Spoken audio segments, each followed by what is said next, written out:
En el muelle de Santa Mónica, en el condado de Los Ángeles, se puede ver cómo se ondean las banderas de los países que alguna vez tuvieron la soberanía sobre California. Encontramos la de Estados Unidos, Inglaterra, España, México, la República de California y... ¿la de Argentina? Ches, ¿qué hacen ahí? Pues porque no solo tienen 3 copas y un papa, sino que también el pabellón argentino ondeó en su momento sobre el estado con mayor PIB de Estados Unidos. ¿Cómo fue la efímera pero efectiva conquista argentina de California? ¿Te interesa? Dale, entonces quédate hasta el final del video. ¿Te imaginas cómo sonaría tu propia voz hablando chino, alemán o urdu? Con Bright es posible. Es la plataforma de doblaje y edición de video con inteligencia artificial más económica y accesible del mercado. ¿Tienes un proyecto de negocio en donde necesitas crear videos? Bright traduce tu contenido a docenas de idiomas en segundos. Haz clic en el enlace de la descripción y primer comentario para obtener un descuento del 20% con mi código SEBAS20.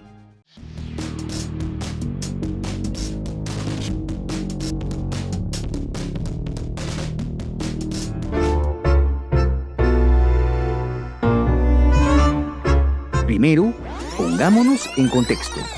1816 se declara la independencia argentina en Tucumán, naciendo oficialmente las Provincias Unidas del Río de la Plata.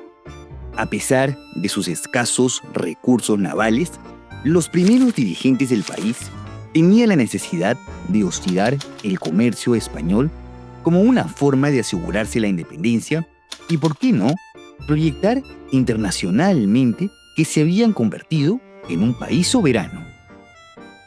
Se planifica entonces una expedición a bordo de la fragata La Argentina, que buscaba golpear rutas comerciales españolas, capturar algunos de sus buques y mostrar que el naciente país existía en el plano internacional.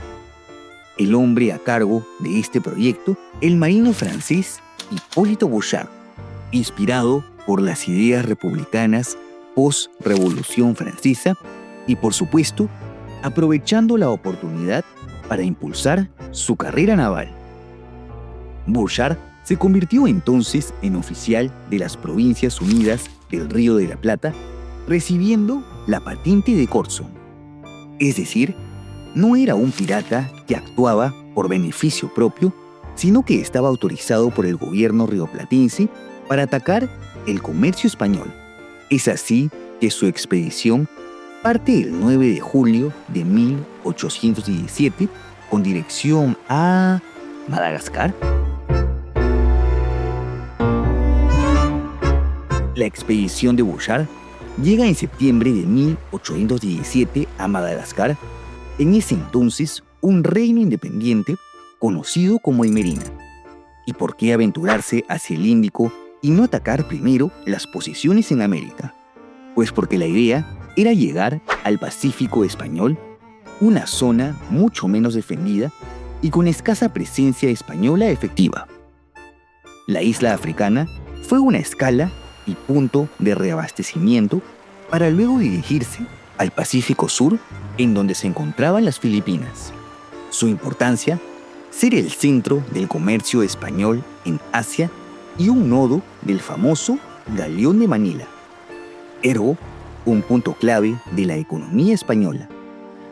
En el camino, pasó por lugares como las Indias Orientales Neerlandesas, en donde su flota atacó barcos españoles que comerciaban en Indonesia. Una vez en Filipinas, bloqueó temporalmente el estrecho de San Bernardino, para luego enrumbar a Hawái, llegando en agosto de 1818. En ese entonces, el famoso archipiélago de los Luaos era un reino independiente gobernado por el rey Kamehameha I.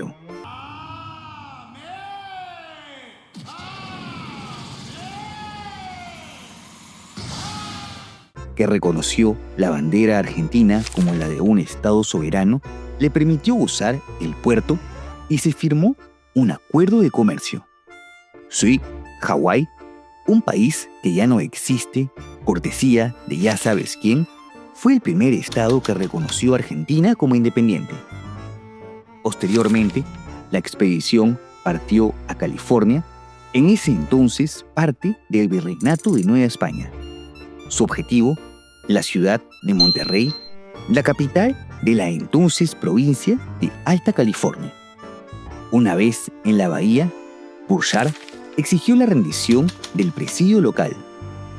Ante la negativa, desembarcó con sus hombres y tomó la ciudad el 24 de noviembre, izando la bandera rioplatense que permaneció ondeando por 5 días. Tras esta victoria, emprendió un nuevo corso atacando más posiciones españolas a lo largo de la costa occidental americana, incluyendo Acapulco, Sonsonate en El Salvador y el bloqueo del puerto de El Realejo, Nicaragua. Sí, por esta razón, las banderas centroamericanas tienen una similitud con la argentina, pues se inspiraron en el pabellón izado en la fragata que los apoyó en su lucha por la independencia. Tras una serie de corsos exitosos, Burchard llega a Valparaíso, en donde es capturado por Cochrane tras ser acusado de piratería, aunque liberado al cabo de unos meses. Si bien la hazaña de Burchard no fue excesiva militarmente, vaya que fue simbólicamente poderosa. A pesar de no contar con una inmensa flota, puso en jaque a diversas posiciones españolas, dañó su comercio en el Pacífico y le dio visibilidad internacional a la Argentina como Estado soberano. Chess, además de 3 copas, el tango y un papa, tienen a Burchard.